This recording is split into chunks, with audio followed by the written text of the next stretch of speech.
Hello my cute viewers, welcome back to our channel. Myself Gauri. तो चलिए बिना देरी करते हुए माई स्वीट हार्ट की कहानी को स्टार्ट करते हैं। एपिसोड 13। मिस मी स्वीट हार्ट। तुम? यस स्वीट हार्ट, मैं। अब आगे इतना बोल रुद्र ने जानवी को अपनी बेहद करीब कर लिया। उन दोनों की नाक आपस में टच हो रही थी। जी हाँ, ये शख्स कोई और नहीं बल्कि रुद्र सिंह रजावती थे।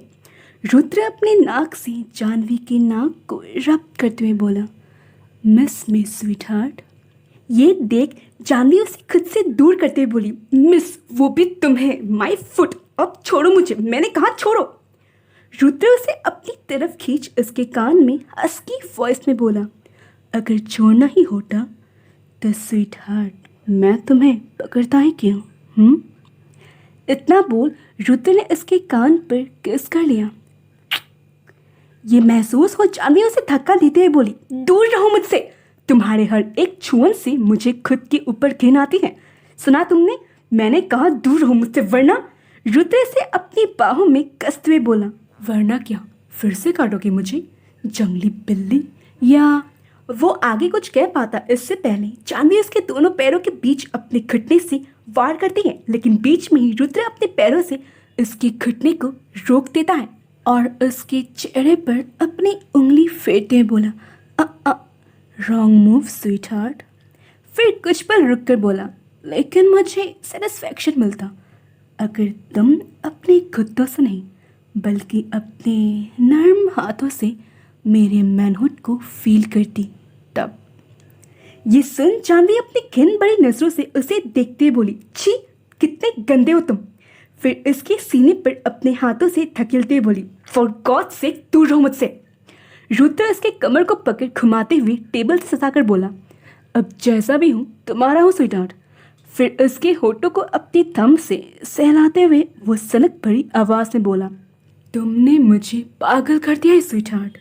फिर उसके गालों को सहलाते हुए बोला, तुम्हें पता है जान, अगर तुम्हें ना देखूं या ना छूं तो इस दिल को चैन नहीं मिलता, और अगर मेरे अलावा तुम्हें किसी और ने देखा या छुआ ना तो मैं उसके टुकड़े टुकड़े कर दूंगा। तुम पर सिर्फ मेरा हक है, सिर्फ और सिर्फ रुद्र का। ये सुन जानवी रुद्र को जोर से धकेलते हुए बोली, मिस्टर, इसे प्यार नहीं पागलपन कहते हैं, और तुम मेरी रूह के लिए नहीं मेरी जिस्म के लिए पागल हो। फिर उसके ऊपर अपनी एक फिंगर पॉइंट करके बोली, एंड वन मोर थिंग, मैं कोई चीज़ नहीं जिस पे तुम अपनी मोहर लगा लो। इसके अचानक धकेलने से रुद्र 2 कदम पीछे हो जाता है। फिर इसकी बात सुन वो जोर जोर से हंसते हुए बोला, किसने कहा कि मैं तुमसे प्यार करता हूँ जान, मैं तो तुम्हारे इस जिस्म के लिए पागल हूँ।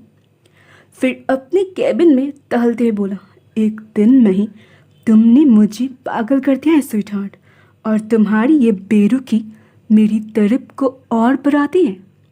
फिर उसकी तरफ बढ़ते बोला, तुम्हें तो खुद को खुश नसीब मानना चाहिए स्वीट हार्ट कि इस देश का नंबर 1 बिजनेसमैन रुद्र सिंह रजावत तुम पे इंटरेस्ट दिखा रहे हैं। अरे तुम जैसी लड़कियों को तो यू में खरीद सक। तभी उस कैबिन में एक जोरदार थप्पड़ की आवाज़ गूंजती है। जानवी रुद्र को एक जोरदार थप्पड़ मारते बोली, रुद्र। फिर उसके कॉलर को पकड़ अपनी तरफ खींचकर बोली, मैं कोई बिकाऊ नहीं, और बिचती होगी तुम्हारे सामने लड़कियां, पर मैं उन जैसी नहीं हूँ। और मुझे तो दया आती है तुम्हारी माँ पर, जिन्होंने राम समझकर एक राक्षस को जन्म दिया है। माँ शब्द सुनते ही रुद्र की मुट्ठी आपस में कस जाती है। वो अपनी लाल हो चुकी आंखों से जानवी को घूरे जा रहा था। जानवी फिर इसकी आंखों में देखते बोली, और अगर ये थप्पड़ तुम्हारे पेरेंट्स ने पहले ही मार दिया होता ना तो आज तुम इतने बदतमीज नहीं होते। फिर उसके कॉलर को छोड़ उसे घूरते बोली, और मिस्टर, आइंदा मेरे कैरेक्टर के बारे में कुछ भी कहा ना, देन आई स्वेयर इस बार तो सिर्फ थप्पड़ मारा है, अगली बार चलने लायक नहीं छोड़ूंगी। फिर उससे खुद से दूर कर दरवाजे की तरफ बढ़ती है, लेकिन बीच में ही रुक पीछे मुड़कर बोली, मेरा रेजिग्नेशन लेटर आपको मिल जाएगा, काइंडली उसे एक्सेप्ट कर लीजिएगा सर। इतना बोल वो उस कैबिन से बाहर निकल आती है। इधर रुद्र टेबल पर एक पंच मारते बोला, डैम, ये तुमने अच्छा नहीं किया स्वीट हार्ट, और मैं भी देखता हूँ तुम मुझसे दूर कैसे जाती हो। फिर कुछ पल रुक कर बोला, माँ ये शब्द मेरे लिए कोई मायने नहीं रखता। इतना कहते कहते उसकी हाथों की मुट्ठी कस गई थी। दूसरी ओर कॉलेज में, चल ना सावी, आर सिटी मॉल चलते हैं। मैंने सुना है आज कई ड्रेसेस में वो लोग 70% ऑफ दे रहे हैं। और देखना मेरा बर्थडे तो आ ही गया ना, तो मैं वहाँ से कुछ बहुत प्रीटी ड्रेसेस भी खरीद सकती हूँ। तो चल ना यार चल। पूजा सावी के हाथों को हिलाते हुए बोली। सावी चिढ़ते बोली, तुझे पता है ना वो मॉल कितना एक्सपेंसिव है। और रही बात तेरे बर्थडे की, तो उससे आने में अभी पूरे 2 महीने बाकी हैं। सावी की बात सुन पूजा मासूमियत से बोली, हाँ तो 2 months मतलब 60 days, और 60 days तो यूं ही बीत जाएंगे। और एक्सपेंसिव हो तो क्या हुआ, वो लोग ऑफर भी तो दे रहे हैं ना। इस पे सावी उसे घूरते बोली, वो लोग सिर्फ 30% ऑफ दे रहे, मतलब अगर कोई ड्रेस का दाम 10,000 हुआ तो वो तुझे 7,000 में देंगे। इससे अच्छा है कि तू मीशो से कई सारी ड्रेस खरीद ले, समझी। इससे तेरे 7,000 में 3,000 या 4,000 तो सेफ हो ही जाएंगे, अंडरस्टूड। उसकी इतनी लंबी चौड़ी लेक्चर सुन पूजा मुंह बनाते हुए धीरे से बोली, कंजूस मक्खी चूस। उसकी बात सुन सावी बोली, सुनाई दे रहा है मुझे, और इसे कंजूस नहीं समझदारी कहते हैं। और ऐसा कॉमर्स स्टूडेंट हमें पैसों की वैल्यू समझनी चाहिए, समझी।